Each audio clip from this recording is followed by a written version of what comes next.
하나님의 사랑이 우리 모든 성도들과 함께하기를 간절히 바랍니다. 아멘. 하나님께서 왜 야곱에게 구원의 상징인 또 위로와 사랑의 상징인 이 사닥다리를 주셨을까라고 생각하면서 어제 말씀을 같이 나눴습니다.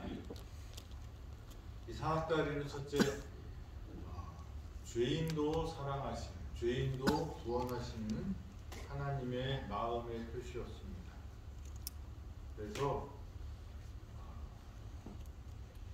예수님을 통하여 사랑받을 자격이 없지만 그 죄인을 사랑하시는 하나님, 구원하시겠다는 하나님의 의지의 표현이 사닥다리로 나타났습니다. 두 번째로는 야곱이 갖고 있었던 오해, 죄책감, 후회, 그런 것들로 하나님께 나갈 수 없었던 이 야곱에게 사닥다리를 통하여 하나님께서 찾아오시는 그 모습을 통해서 야곱이 잘못 생각하고 있었던 그 오해를 풀어주셨습니다. 그리고 오늘은 야곱에게 사닥다리를 통해서 하나님께서 주시고자 했던 것이 있었다는 것입니다. 그게 무엇이냐면 야곱이 아버지 집을 떠나서 그 외삼촌 집으로 가는 그 과정 속에서 만나는 어려움들, 문제들, 또 외삼촌 집에서 살면서 또 결혼을 하고 또 거기에서 다시 하나님의 민족을 일으켜야 되는 데 있어서 야곱에게 하나님께서 주시고자 했던 것이 있었다는 것입니다. 그게 뭐냐면 악한 세상으로부터의 감화, 그리고 악한 세력의 위협, 이것을 야곱이 어떻게 지켜야 되는지를 알려주시기 위해서 이 회개하는 도망자 야곱에게 하나님의 굳은 약속을 주신 것입니다. 그래서 부조와 선지자에는 이렇게 말하고 있습니다. 주께서 야곱을 에워쌀 악한 가마와 그가 당할 위험을 아셨다. 그분께서는 자비로서 이 회개하는 도망자에게 잡내를 열어 보이시고 그가 자신에 관한 하나님의 목적을 깨달아 우상 숭배자들과 간악한 자들 가운데서 홀로 있게 될 때 그에게 분명히 닥쳐올 유혹들을 저항할 준비를 하게 하셨다. 그가 목표로 삼아야 할 높은 표준이 항상 그의 앞에 있을 것이었다. 그리고 그를 통하여 하나님의 목적이 성취되고 있다는 인식은 그를 신실하게 되도록 끊임없이 자극할 것이었다. 하나님의 백성들은 하나님께서 사명을 주실 때 그 사명을 이룰 뭘 주셔요? 능력을 주시고.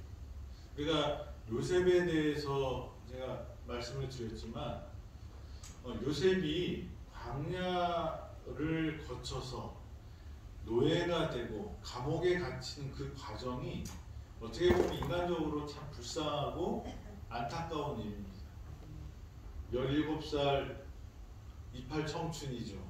그 젊은 나이에 갑자기 형들에게 노예로 팔려가는 그 광야에서, 그리고 그 노예 생활에서, 그리고 감옥에서, 그런데 하나님께서는 애굽의 총리 대신으로 야곱을 뭘 하신 거예요? 교육하시고 훈련하신 것입니다. 그래서 나중에 총리 대신이 되었을 때 요셉이 무슨 생각을 했을까요? 이것이 다 뭐예요?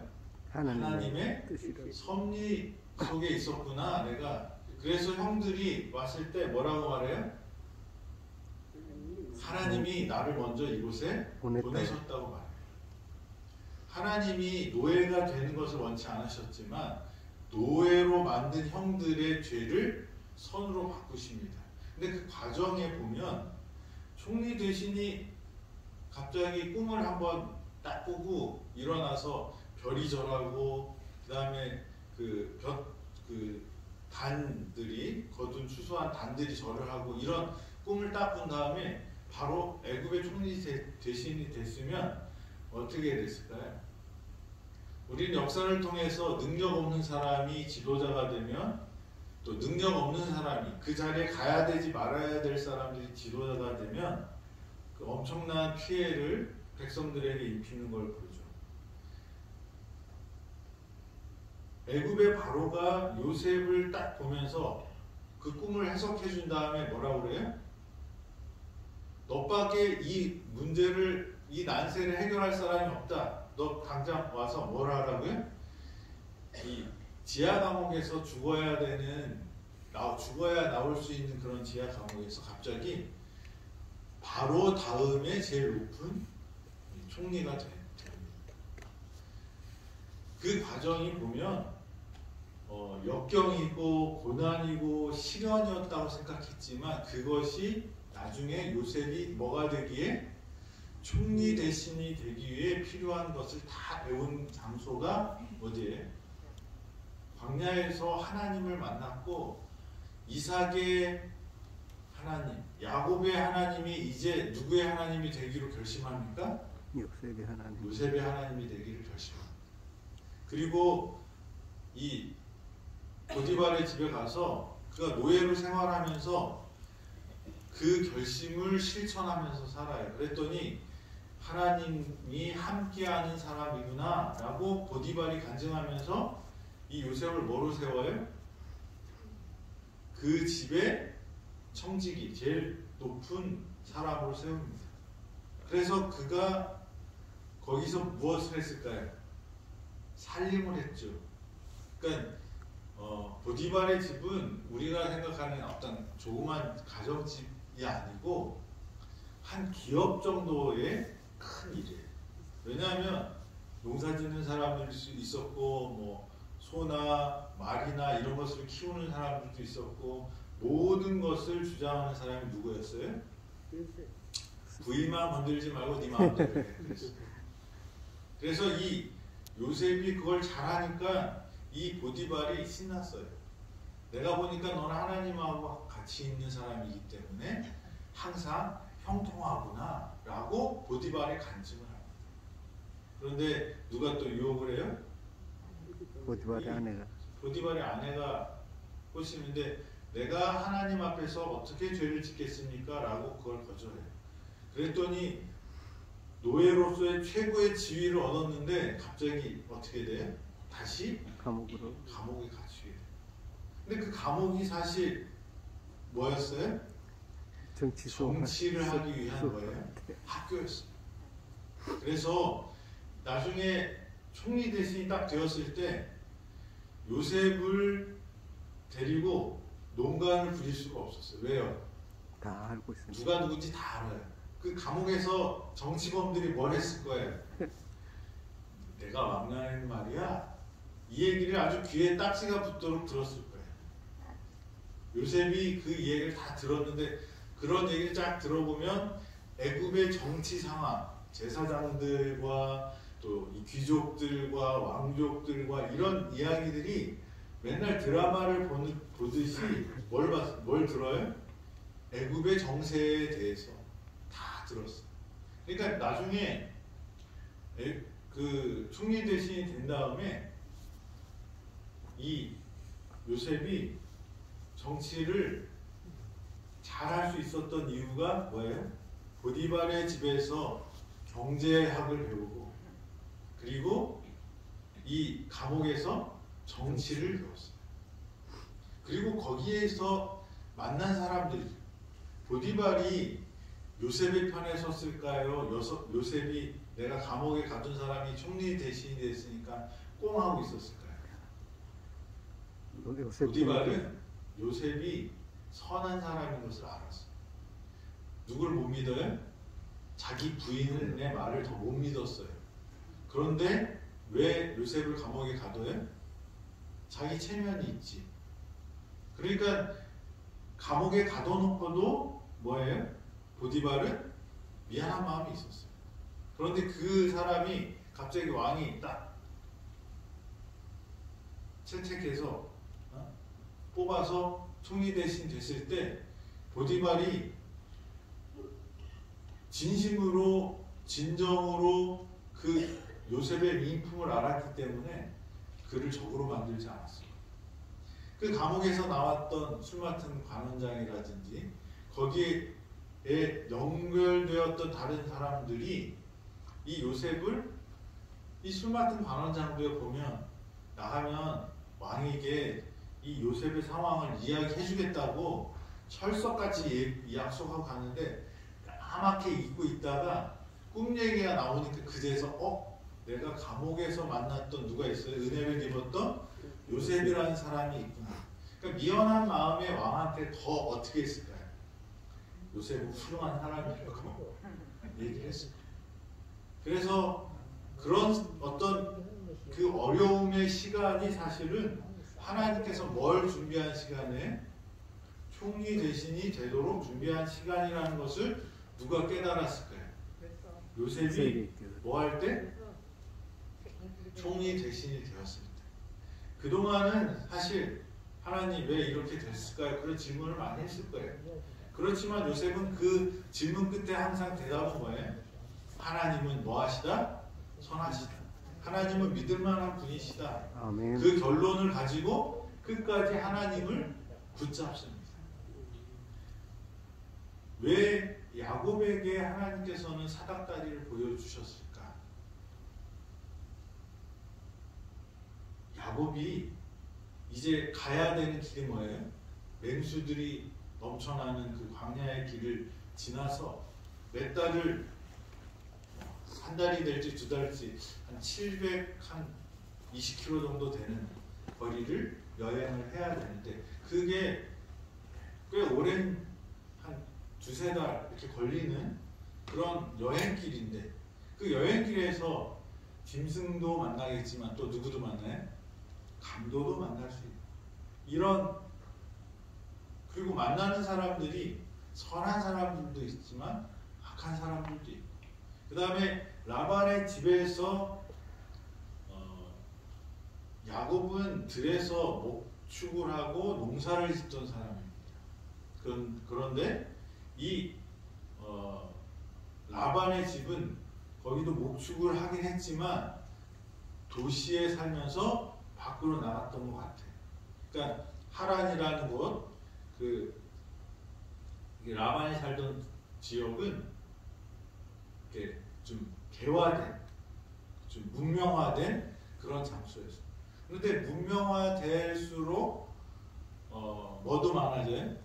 죄인들도 많아져요. 그래서 도시에서 악한 일들, 뭐 시골이라고 악하지 않지만 더 악한 것이 집약되어 있는 것이 도시잖아요. 그러니까 야곱이 라반의 집에서 살면서 뭘 많이 또 접해요? 죄를 많이 접할 수 있는 것입니다. 그래서 하나님께서는 이 야곱에게 이 사닥다리를 통하여 하나님의 약속, 위로와 구원의 약속을 주신 것입니다. 우리가 가야 될 길이 있어요. 그 길을 갈 때 때로는 지금 있는 위치가 야곱처럼 아무런 도움도 없는 그런 광야 같은 곳에서 우리가 하나님을 만날 때가 있어요.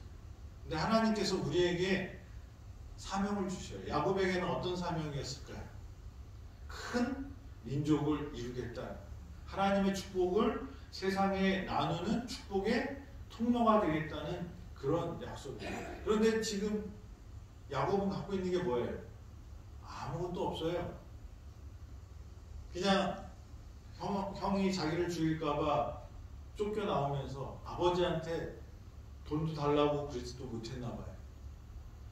리브가랑 이삭이 결혼할 때는 엘리에셀이 뭘 가져가요? 선물을 왕창 가져가갖고 딱 직장감을 주고 데리고 오는데 이 야곱은 뭐예요? 축복은 받고 장자의 명령을 받았으면 이삭의 재산 중에 3분의 2는 누구께 돼야 되냐면 야곱께 돼야 되는데 자기가 지은 죄가 있으니까 뭐예요? 돈도 달라고 그러지 못하고 그냥 조용히 나온 거예요. 그러니까 이삭의 모든 것은 누구한테 갔을까요? 에서한테 갔을 것 같아요.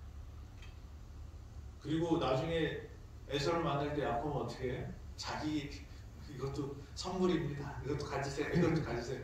그러지만 이제 에서가 안 받죠. 근데 중요한 거는 그 자기의 생명을 위해서 야곱이 그렇게 이제 하는데 야곱이 그러면 가지려고 했던 것이 물질적인 것이 아니었다는 게 이제 증명이 되는 거죠. 그런데 이 야곱이 그렇게 아무것도 가진 것 없이 보호도 없이 그 광야를 갈 때 하나님께서 사닥다리를 통하여 야곱에게 약속을 주십니다. 너는 혼자가 아니다. 너는 하늘의 천사들이 사닥다리를 통하여 누구랑요? 야곱이랑 왔다 갔다 하면서 축복을 주겠다고 이렇게 하는 것입니다. 이것은 하나님께서 우리에게 말씀하셨어요. 감당치 못할 뭘 주시지 않는다고요? 시험. 내게 능력 주시는 자 안에서 내가 모든 것을 할 수 있느니라. 그래서 저와 여러분들이 지금 이 광야같이 야곱처럼 이렇게 광야에 있다 할지라도 뭘 걱정할 필요 없어요. 하나님의 약속을 붙잡고 있으면 두려울 게 없다는 것입니다. 하나님은 우리에게 준비시켜 주신, 미리 주신 분의 요셉을 통해서, 야곱을 통해서 우리에게 주신 것은 하나님이 우리를 홀로 내버려 두지 않고 지금 이 어려운 것들이 사실 뭐예요? 축복의 통로가 될 수 있게 하시겠다고 그렇게 말씀하시는 것입니다. 아멘. 창세기 28장 21절에 있는 말씀도 보겠습니다. 내가 평안히 아버지 집으로 돌아가게 하시오면 여호와께서 나의 하나님이 되실 것이요. 여기 보면 내가 평안히 아버지 집으로 돌아가게 하시오면, 어떻게 보면 이거는 뭐예요? 하나님이 나를 잘 지켜주면 내가 어떻게 하겠다는 거예요? 하나님을 잘 섬기겠다라고 말을 이렇게 보여요. 신앙은 여러 형태가 있는 거예요. 그러면 뭐 하겠다는 거예요? 우리가 기도를 그렇게 자주 하죠. 하나님 이렇게 해주시면 내가 하나님을 이렇게 섬기겠습니다. 그런 신앙도 나쁘진 않아요. 근데 우리가 하나님의 관계에 들어갈수록 우리는 하나님 이렇게 했으니, 이렇게 도와주셨으니까 그렇기 때문에 하는 하나님을 믿는 신앙이 있고요. 하나님이 이렇게 해주신다면 하고 가정을 하면서 하나님을 믿겠다는 믿음이 있고요. 그 다음에 가장 우리가 멋있는 신앙이 뭘까요? 그리 아니하시지. 그럼에도 불구하고 하나님과 사랑을 하는 그 신앙이 진짜 신앙인 것 같습니다. 아멘. 근데 여기 보면 어떻게 해요? 좀 어린 신앙처럼 보이는 말을 합니다. 내가 다시 아버지 집에 돌아간다면 그 다음부터 어떻게 하겠다는 거예요? 하나님을 나의 하나님이 되실 것이다, 이렇게 이야기를 합니다. 그래서 제가 좀 성경을 주석을 좀 봤더니 여기 이것에 대해서 만나주석에는 이렇게 말합니다. 문자적으로는 그리고 나에게 하나님이 되시고로 야곱의 상호 교환식 소원을 지지하는 듯하나 전체 문맥으로 보아 야곱이 어떤 조건으로 하나님과 값싼 흥정을 벌이고 있는 것으로는 보기 어렵다. 그러니까 이 문맥상으로 볼 때 하나님 이렇게 해주시면 내가 이렇게 하겠습니다라는 흥정의 개념이 아니고 이 본절의 부연 설명으로 보아 여호와께서 내게 하나님이 되시면으로 이해하는 것이 더 적절하다. 그러니까 이게 가정법이 거꾸로 된 거죠. 하나님이 내 하나님이 되시면 내가 어떻게 해요? 아버지 집으로 잘 돌아올 수 있겠다라는 그런 믿음의 말이라고 여겨진다. 근데 이 문맥 사닥이나 이런 문맥을 통해서 보면 이 주석의 말이 더 맞을 것 같아요. 그래서 이 사닥다리를 보면서 하나님 이렇게 해주시면 내가 이렇게 하겠습니다라고 말하기보다는 하나님의 위로와 사랑과 축복의 통로가 있다라는 그런 확신 속에서 내가 어떻게 해요? 이제 하나님 아들답게 살겠습니다 라는 그런 간증의 표현이 그렇게 그러니까 내가 하나님의 나의 하나님이 되겠습니다라는 그 간증을 통해서 하나님의 그 보호하심, 다시 그 보호하심이 뭐예요? 다시 아버지 집으로 돌아가는 거죠. 안전하게. 그렇게 이해하는 것이 더 맞지 않나 그런 생각이 듭니다. 이 나의 하나님이 되실 것이다 라는 이 말, 여러분들은 하나님이 여러분의 하나님이십니까? 아멘. 저는 목사님 아들로 태어났잖아요. 요즘에 우리 아이들이랑 이렇게 뭐랄까 예배드리고 뭐 말씀 묵상하는데 싫다는 거예요. 그래서 막 이제 엄마는 엄마고 아빠는 아빠고 나는 나다 이걸 막 주장합니다. 왜 그럴까요? 아빠 엄마가 너무 많은 걸 많이 줬나 봐요. 그러니까 뭐예요? 자기 하나님을 만나기를 우리 부모님들을 바라는데 아직 뭐가 없는 거예요? 신앙이 끌려가는 거예요. 누구야 하나님이에요? 엄마의 하나님, 아빠의 하나님. 이 모태신앙인들의 그 약점이 그건 것 같아요. 하나님을 내가 만나서 하나님을 경험하고 가는 그런 게 아니고 태어날 때부터 누가 계셨어요? 하나님을 느끼면서 살았어요. 그런데 누구를 통해서? 부모님을 통해서. 그러니까 부모님을 통해서 느끼는 그 하나님은 하나님 계신데 누구의 하나님이에요? 내 하나님이 아니고 부모님의 하나님처럼 느껴요. 이 야곱도 그랬던 것 같아요. 나이가 77살이라고 됐지만 이 마마보이였다고 그랬잖아요. 마마보이, 그 엄마의 품속에서 뭐 엄마가 하자는 대로 다 하는 그런 아들이었는데 결정적으로 뭐가 없어요? 주체적으로 누굴 만나지 못했어요? 하나님을 경험하지 못했어요. 그러니까 엄마랑 헤어지고 아버지랑 헤어지고 모든 보호에서 다 끊겼을 때 자기를 지켜주고 보호하고 하나님과 연결된 뭐도 끊어졌다고 생각한 거예요? 그 줄도 끊어졌다고 생각한 거예요. 우리에게는 조상의 하나님, 아브라함의 하나님, 이삭의 하나님이 아니라 야곱에게는 누구의 하나님이 필요했어요? 그것도 물론 중요한 신앙의 유산입니다. 그렇지만 그것으로는 충분하지 않아요.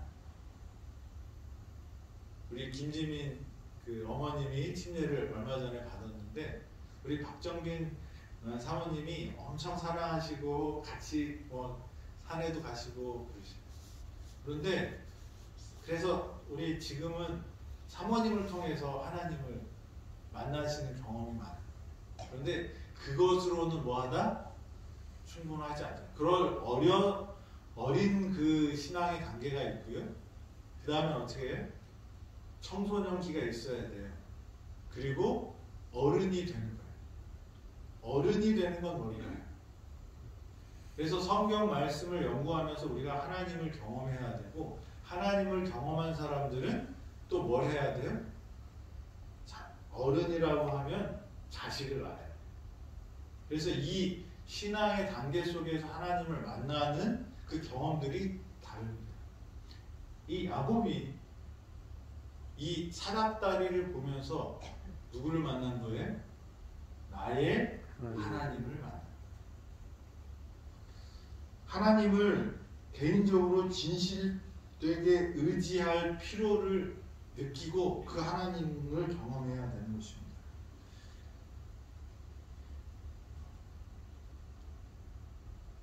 재림교회 주석에는 이렇게 말하고 있습니다. 이때로부터 야곱은 하나님에 대한 충성의 증거를 나타냈다. 그는 신적 지배에 스스로를 굴복시켰으며 하나님께 감사와 사랑에 찬 마음으로 경의를 표하였다. 베델과 분이엘 사이의 20년간 그는 얼마나 놀라운 발전을 했던가. 마음속에 은혜가 지배하였다. 그러나 투쟁도 마찬가지였다. 악으로 기우는 경향은 여전히 작용하고 있었으며 때때로 너무 쉽게 그는 거기에 굴복하였었다. 그러나 올바른 원칙이 그의 생애를 꾸준히 지배하였고 그는 하나님께 대한 성숙된 신뢰심을 가지고 가나안으로 돌아왔다. 하나님에 의해 주어진 인내의 훈련 아래서 그는 마하나임과 분이엘에서 있었던 그의 생명의 대위기로부터 하나님의 방백으로 솟아나게 되었다. 야곱이 20년간의 타향살이를 성공적으로 마칠 수 있었던, 그리고 에서가 400명의 군대를 데리고 자기를 맞으러 온다는 소식을 들었습니다. 그는 에서랑 어떻게 싸우려고 한 게 아니라 어떻게 해요? 하나님과 씨름합니다. 누구의 하나님? 나의 하나님.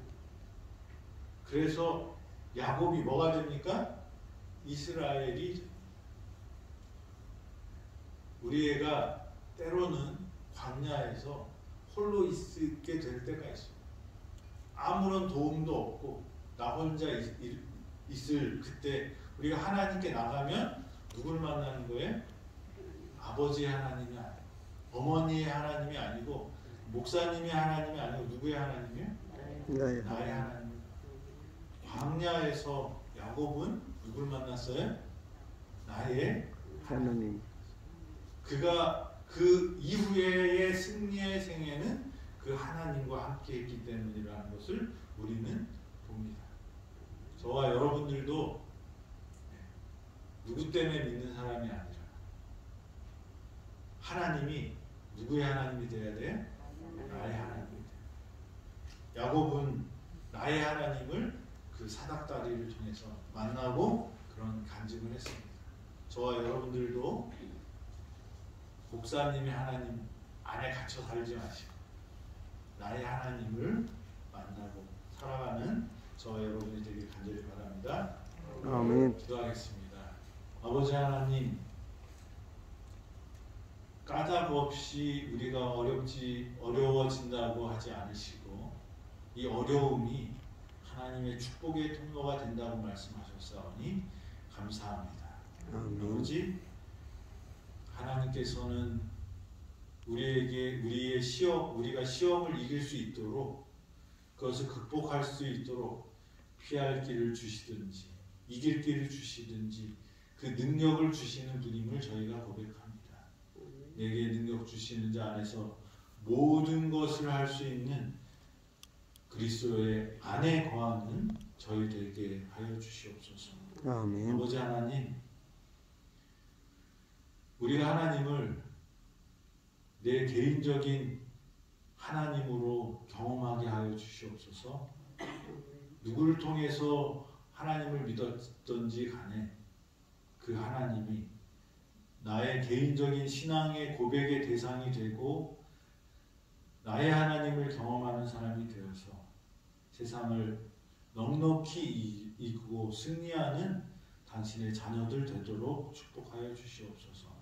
오늘 하루도 하나님 은혜 주시고 하나님의 은혜 가운데 감사할 일이 넘칠 수 있도록 주님 축복하시고 사닥다리를 통하여 구원의 확신과 하나님의 축복의 통로 되시는 예수님을 굳게 잡음으로 승리의 삶을 사는 우리 모두가 되도록 인도하여 주시옵기를 예수님의 이름으로 기도드립니다. 아멘.